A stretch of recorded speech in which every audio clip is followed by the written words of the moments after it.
อากาศหนาวเย็นแห้งเนาะมื้อเช้าก็หนาวใช่บ่นี่โอ้ยานี่บ่ป้าแล้วยาชูบนี่เนาะเดี๋ยวป้าเอ้ย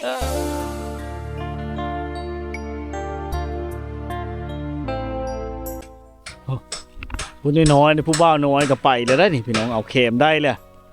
โอ้มาหาแคมเปาะเข็มแล้วโอ้ยานี่บ่ป้าแล้วยาชูบนี่เนาะเดี๋ยวป้าเอ้ยป้าบ่มีแห้งกันเนาะคันกับป้ายานี่จะแล้วไปบ่ได้โอ้12 โมงพุ่นแล้วลงไม้เนาะเที่ยงพุ่นแล้วพี่น้อยก็ไปพี่น้องเอ้ยชำนี้ก็ไปเฮ็ดเวยเฮ็ดงานได้เลยเนาะโอ้อากาศ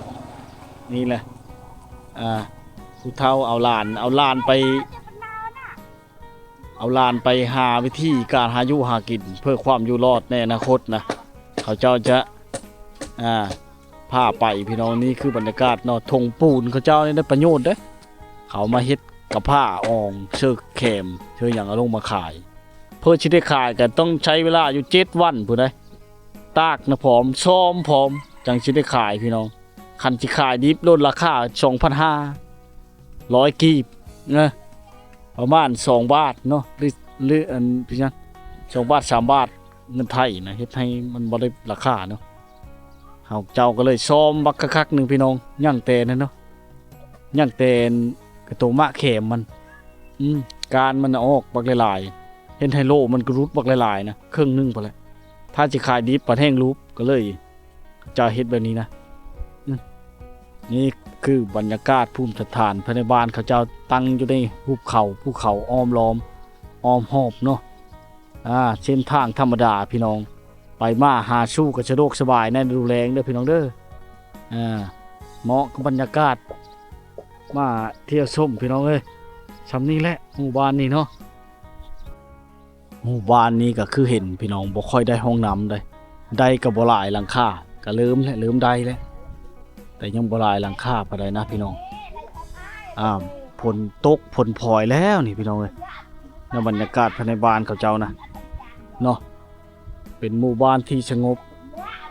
ถ้าได้เพ่งพังกันยังดีเนาะเพราะว่าตู้ MP3 มีอย่างต่างๆเนาะนี่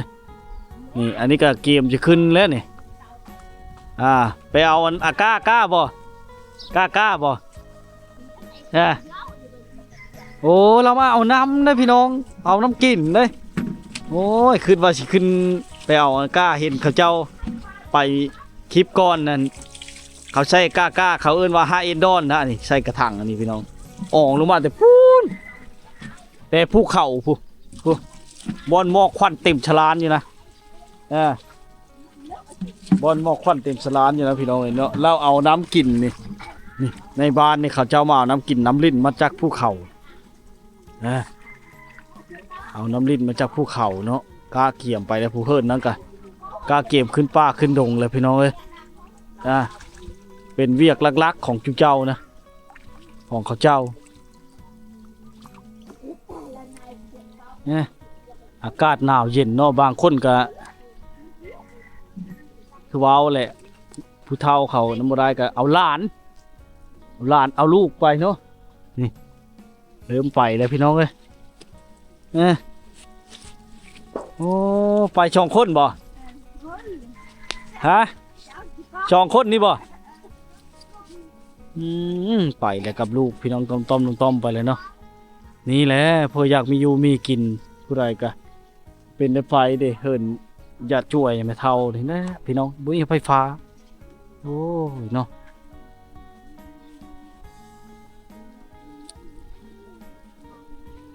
ท่อน้ำลิ้นเขาเจ้านี่พี่น้องเนาะอากาศเริ่มเฮ็ดใดก็เริ่มหนาวไปหมดเนาะอากาศนี่เนาะพื้นเขาเจ้าก็แบบเขาเจ้าจะอ่องมาได้อ่องใส่กับผ้าอ่องเชื่ออย่างมากเนาะในบรรยากาศเย็นในบ้านเขาเจ้าเนาะเงียบสงบพี่น้องเลยโอ้หากเห็นรถไถคันนึงแต่มาเลยพี่น้องเท่าไรบ่ค่อยเห็นรถไถหน้าเลยเกณฑ์นี่เพราะว่ามีแต่เขาย่างไปใช้ใดกันเนาะมีเขาย่างไปทางเลิกอะ โอ้ทางนี้ปุ๊มันต้นบ่ได้เป่าเข็มต้องเขาแล้วนี่ลาวปุ๊มันต้นล่ะอ๋อบ่ได้เปาะเข็มอันนี้เนาะปุ๊มันต้นเนาะบ่สบายพร้อมมันเป็นหวัดพร้อมโอ้ผู้บ่าวเขาเจ้ากับพีกไผ่พี่น้องมันหนาวบ่ได้เปาะเข็มบ่ได้เอาเข็มไหวเมื่อยเนาะพักผ่อนเนาะโอ้หาลูกผู้สาวเลย หาลมกระมวลอ้อพุ่นเนาะมีหลายบ่ผู้สาวบ้านเฮานี่ฮะใช่เพิ่นผู้สาวนะมีบ่ ผู้สาวบ่จะมีแต่เมียเขาทั้งหมดสาวไม่หางนี่บ่มีบ่สาวไม่หางก็บ่มีเนาะ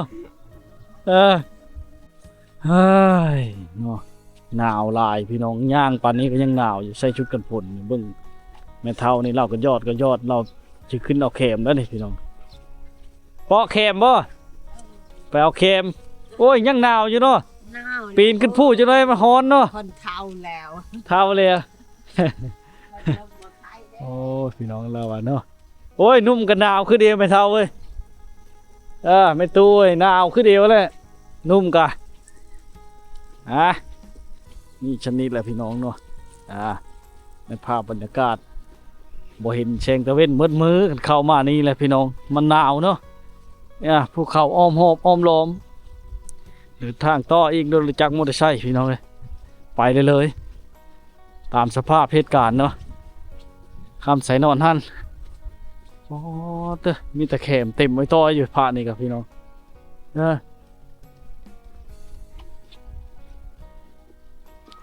แขมเต็มอยู่พี่น้องเลยแต่ละมงแต่ละบอนแต่ละบ้านแต่ละเฮิรนเนาะเขาเจ้าใช้วิถีชีวิตแบบดั้งเดิมขึ้นภูเขาเพื่อเอาแขมลงมาเลยพี่น้องนะเพื่อเอาแขมลงมาขายโล11-12 พันพ่อประทังชีวิตพ่อได้อยู่ได้กินเนาะพ่อได้ชื่อมาเพชรแปลงโน่จนบ่มีผู้อยู่บ้านเลยพี่น้องไปขึ้นหมดแล้วจนบ่มีผู้อยู่บ้านเลยนะพี่น้องนะโอ้นี่นะคือเห็นดังสภาพเนาะพื้นชาติล้านแปรเขาเจ้าบอกว่าจะเป็นเด็กน้อยผู้เฒ่าผู้แก่ผู้ใหญ่ผู้พ่อไปได้ไปเรื่อยๆพี่น้องเนาะไปเรื่อยๆได้ขึ้นภูไปแหละขึ้นป่าขึ้นเขาไปหาตามฤดูกาลเพราะว่าหึงไปมันกับบ่มีแล้วนี่พี่น้องเลยเนาะบ่มีได้หึงไปกัน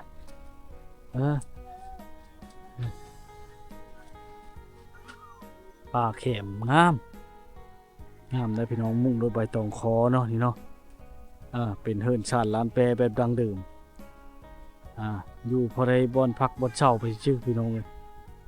มันบ่ได้บ่มีนี่แหละเนาะเฮ็ดโดยเครือมัดนะครับยังไม่สิหาดรุดต่อใดเนาะนี่แหละแต่อยู่ไปซ้อมดีขนาดพี่น้องนะเนาะซ้อมดีขนาดเนาะนี่ป่าเขาพี่น้องเลยโอ้เป็นเฮิรนชาติล้านแปรแบบดังเดิมแท้ๆเลยได้เบิ่งได้ชมเนาะคือเห็นนั่นแหละนี่โอ้ยเนาะอันนี้เราเฮ็ดติดบล็อกเองเลยพี่น้องท่านผู้ชมอยู่ไก่คือจังแม่นมันบ่มีขายเนาะแล้วนี่โอ้ยยังบ่ได้แห้งเทื่อได้นายเอ้ยถ้ากะเฮ็ดนี่มันบ่ได้แฮงโอ้หากะเฮ็ดแล้วบ่เนี่ยดอยแม่เฮ็ดให้กูเป็นครับพอดีเฮ็ดเองบ่ได้พอดีได้ก่อห้องน้ำบาดนี่เนาะโดยโอ้เรามีห้องเองเลยพี่น้องเดี๋ยวตัวได้เงินเนาะบอกตัวบ่เห็นบ่มอน่ะบันตะกอนน่ะ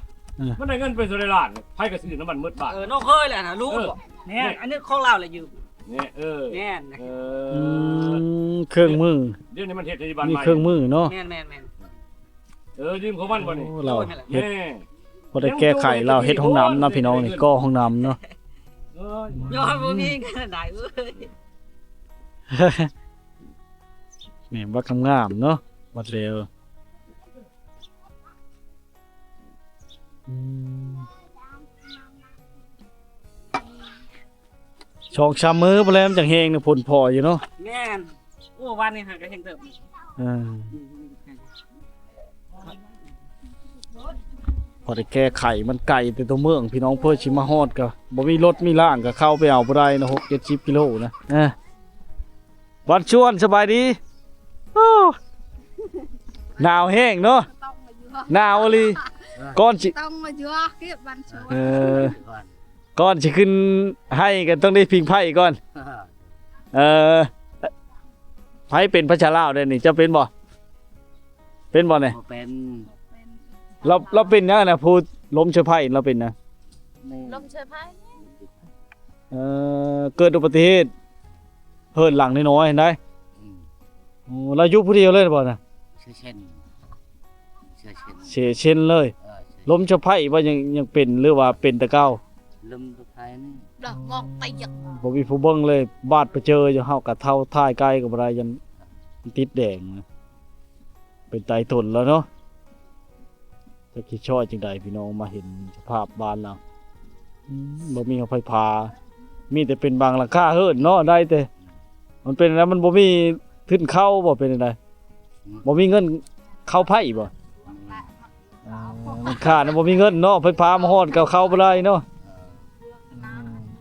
หาปัดหาอยู่หากินธรรมชาติเฮ็ดให้เนาะมันเข้าบ่คุ้มกินเท่าไหร่เนาะเอ้ยพี่น้องเอ้ยนี่ไปแล้วเนี่ยพี่น้องขึ้นดงไปแล้วบรรยากาศหนาวเย็นกับบริยูเด้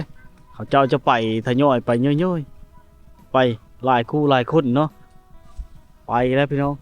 ขึ้นป่าขึ้นเขาไปเลยอากาศหนาวเย็นแห้งเนาะ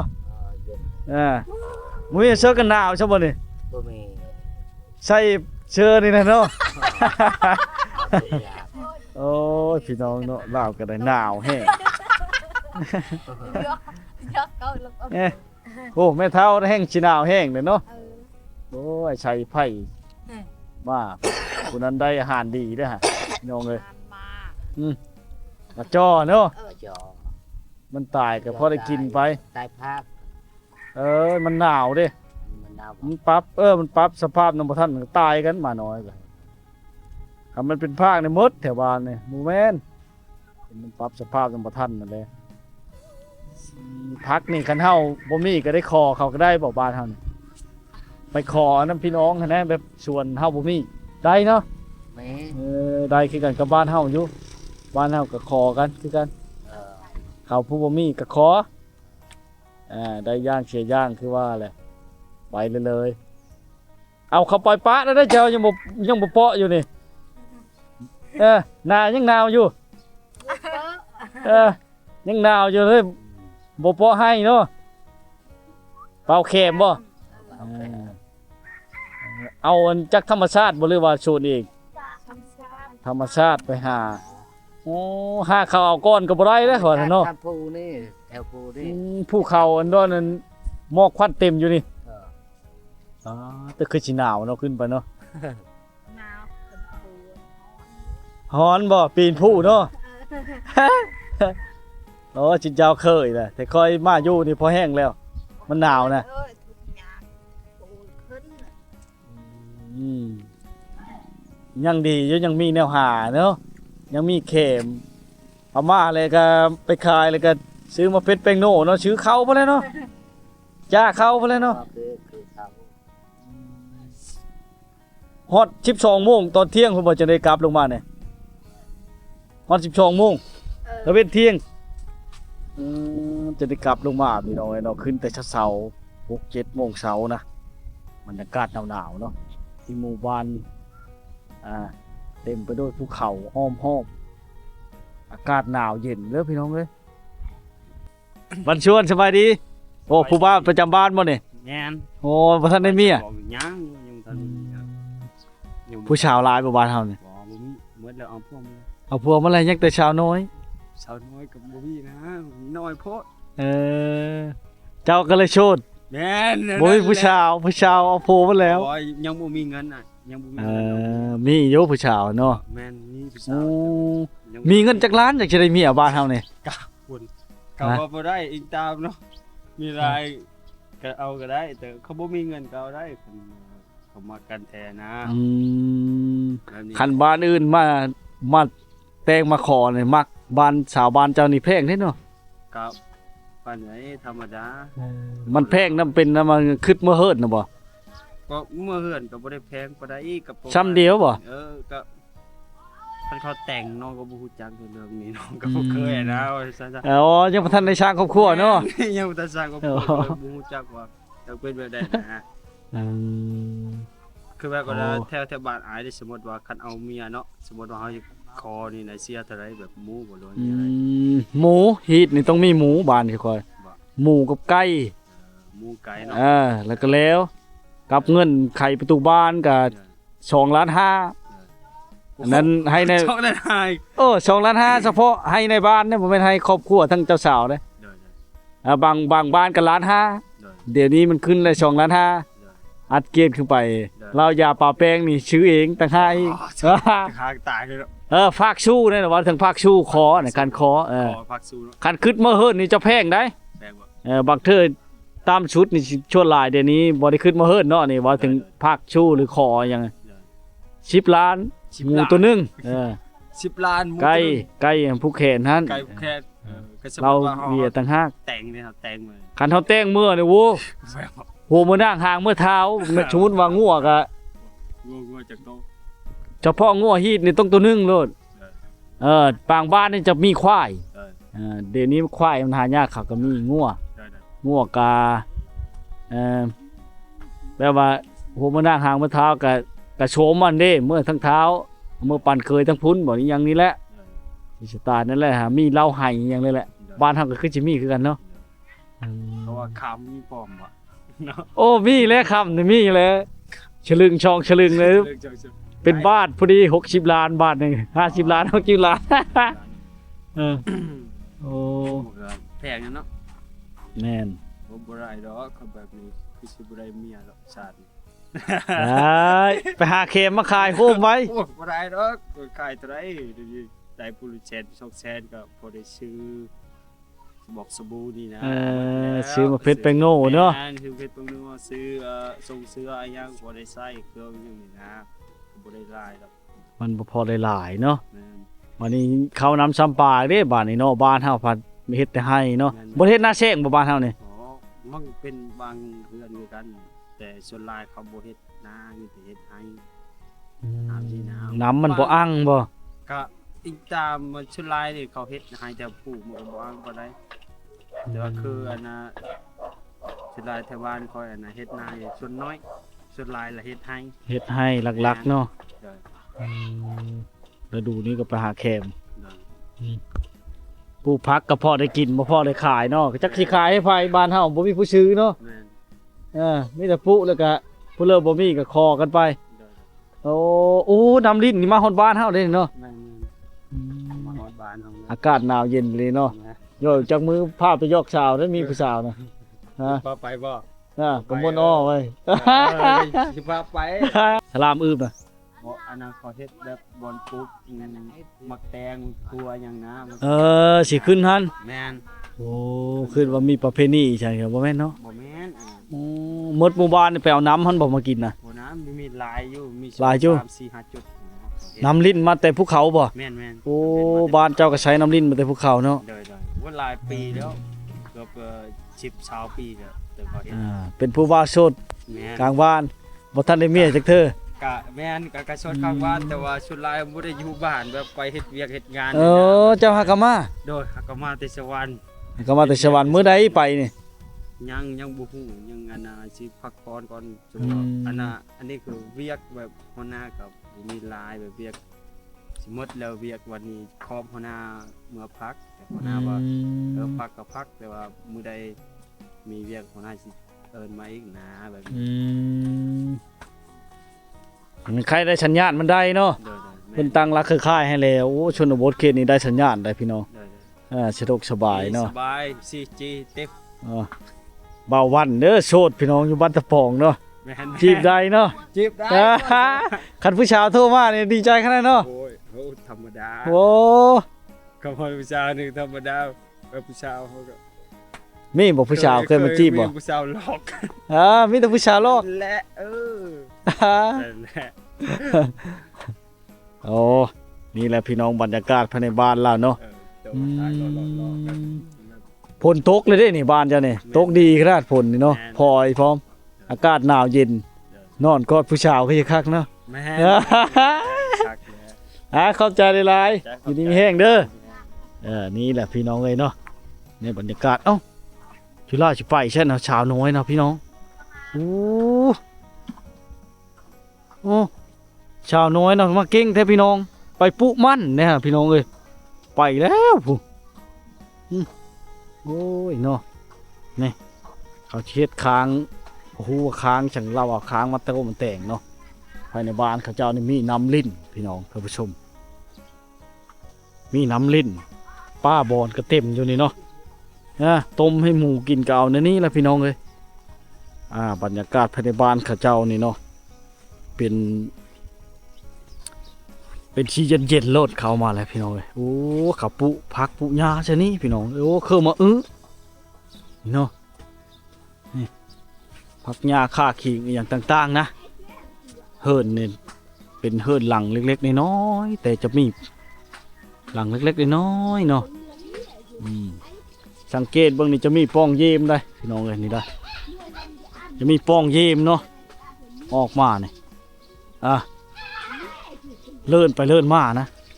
นี่เนาะในบรรยากาศหนาวๆนี่เขาเจ้าจะกาเกี่ยมขึ้น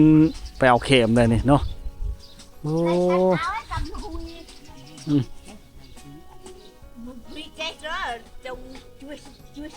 ปอกเข็มนั่นนี่เนาะปอกเข็มไปเอาเข็มพี่น้อยเนาะโอ้ลูกชาวบ่เนี่ยผู้น้อยนี่ไปน้ำฮะโอ้ขึ้นผู้ได้แล้วบ่ชำนี่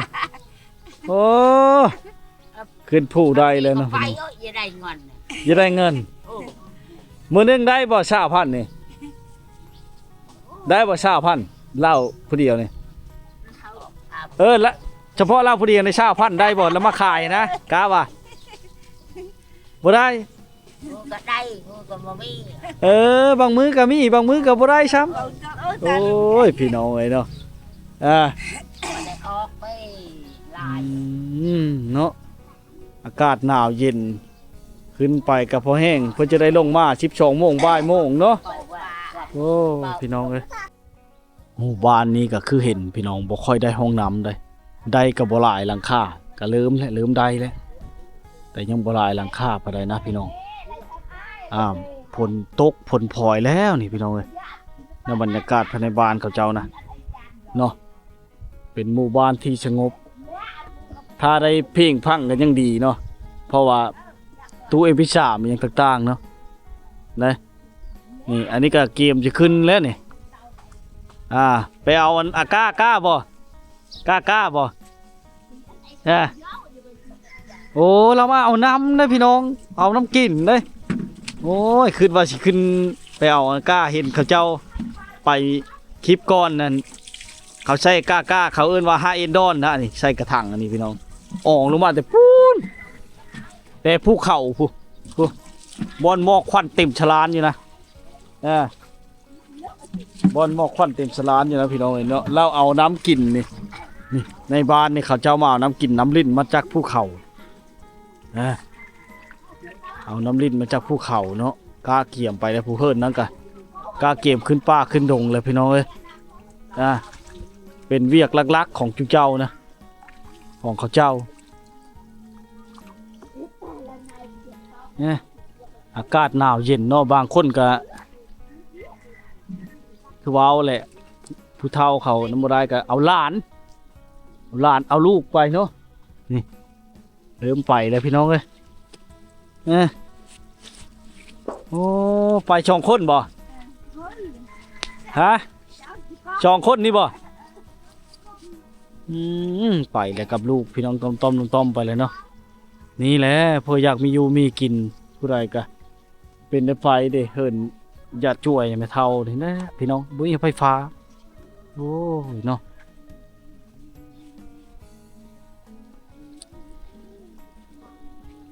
ท่อน้ำลิ้นเขาเจ้านี่พี่น้องเนาะ อากาศเริ่มเฮ็ดใดๆก็เริ่มหนาวไปหมดเนาะอากาศนี่เนาะพื้นเขาเจ้าก็แบบเขาเจ้าจะโอ่งมาได้โอ่งใส่กระผ้าโอ่งใส่หยังมาเนาะในบรรยากาศเย็นๆในบ้านเขาเจ้าเนาะเงียบสงบพี่น้องเอ้ยโอ้หากเห็นรถไถคันหนึงแต่มานี่พี่น้องเท่าหลายบ่ค่อยเห็นรถไถหน้าเด้เกณฑ์นี่เพราะว่ามีแต่เขาย่างไปใส่ใดกันเนาะมีเขาย่างไปทางเลิกอะโอ้ทางนี้ปุมันต้นบ่ได้เป่าเข็มต้องเขาแล้วนี่ลาวปุมันต้นล่ะอ๋อบ่ได้เปาะเข็มอันนี้เนาะปุมันต้นเนาะบ่สบายพร้อมมันเป็นวัดพร้อมโอ้ผู้บ่าวเขาเจ้ากับพีกไผ่พี่น้องมันหนาวบ่ได้เปาะเข็มบ่ได้เอาเข็มไหวเมื่อยเนาะพักผ่อนเนาะโอ้หาลูกผู้สาวเลย หาลมกระมวลอ้อพุ่นเนาะมีหลายบ่ผู้สาวบ้านเฮานี่ฮะใช่เพิ่นผู้สาวนะมีบ่ ผู้สาวบ่จะมีแต่เมียเขาทั้งหมดสาวไม่หางนี่บ่มีบ่ชาวไม่หางกับบ่มีเนาะภูมิชันฐานแต่ละบ้านนี่คล้ายๆกันหมดเลยพี่น้องในบ้านนี่เนาะมันเป็น5เพลงเลยมาฮอดนี้ก็ได้เนาะเป็น5เพลงเลยใช้น้ำลิ้นมาจากภูเขาหอมหอบเนาะบ้านชวนมีได้ขึ้นภูนำครับบ่ได้ไปพักผ่อนมื้อนี่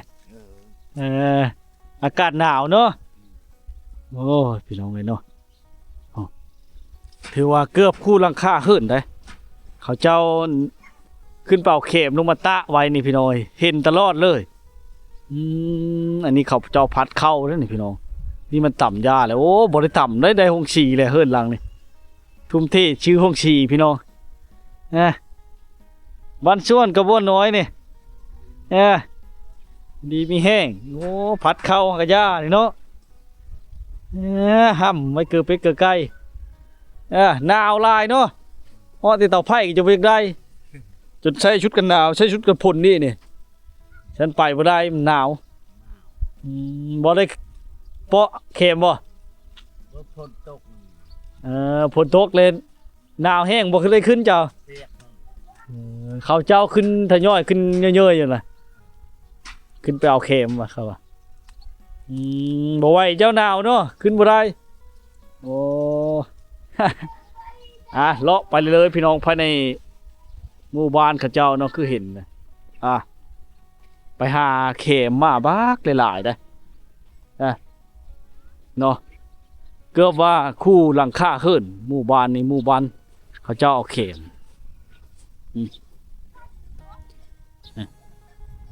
เข็มเขาจะตะไว้บักหลายๆนี่เนาะเพื่อสิได้ขายพี่น้องบัดส่วนได้หนาวบ่หนาวแห้งเนาะโอ้ยอยู่ผู้เดียวบ่เนี่ยอยู่ผู้เดียวเลยพี่น้องเราเป็นแม่ไม้นะบ่มีหาลูกบ่เลยอยู่ผู้เดียวนะพี่น้องเลยหนาวอากาศหนาวไม่เท่าเลยอยู่ผู้เดียวเลยโอ้นี่น้ำนี่ไหลมาตลอดเลยพี่น้องน้ำลิ้นนี่เนาะน้ำลิ้นมันจะภูเขาเขาจะหมายกำแพงนี่ไว้ตะกี้คือจะเป็นใส่ท่อนี่นั่นวันนี้มันลายฟ้าลาปีมันกระเพาะพังเขาต่อมันท่อมาใช่ไหมอีกเฮ้ยพี่น้องเอ้ยอากาศหนาวเย็นเนาะโอ้โหทางนั้นเข็มเขาตะเข็มชะล้านนี่พี่น้องเอ้ยเนี่ยเกือบว่าคู่หลังคาเฮิรนนี่เข็มนี่ตายเป็นหมู่บ้านดั้งเดิมเก่าแก่รีรอพี่น้องโอ้นี่มีห้องน้ำเลยเฮิรนหลังพี่น้องหายากได้ผู้ที่มีห้องน้ำเนี่ยเฮิรนเก่าแก่ดั้งเดิมแต่กี้เป็นเฮิรนชดลายเฮิรนหลังน้อยพี่น้องบ่ใหญ่เนาะทางลุ่มเขาก็จะพุจะเป็นคอกสัตว์เลี้ยงงัวใส่เนาะนี่แหละพี่น้องบรรยากาศเนาะภายในบ้านเขาเจ้านะมาพี่น้องได้มาเที่ยวมาชมภูเขาอ้อมล้อมอ้อมหอบภู อ้ทางนี้เต็กดังไพ่อยู่ในผมมันหนาวแห้งพี่น้องนี่เนาะโอ้เขื่อนพระเจ้านี่ล่ามฮอดพี่ติดกับภูเขาข้างนี้กับพี่น้องเลยนี่โอ้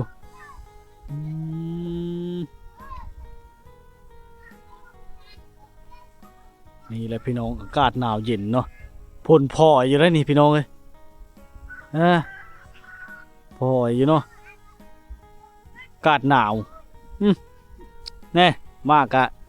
จ้อมันก็เห่าแล้วมันบ่ลึงพี่น้องงานเห่าเชี่ยวๆเลยโอ้เชี่ยวเลยพี่น้องเลยน้องอ๋อเข็มพี่น้องเกือบว่าคู่หลังคาเฮิร์ดเลยพี่น้องเลยเจ้าเอาเข็มมาจากภูเขาเนาะแล้วจะเป็นได้มาตะแบบนี้ได้พี่น้องเลยบัดชวนสบายดีเฮ็ดจ้าชังเฮ็ดกินยัง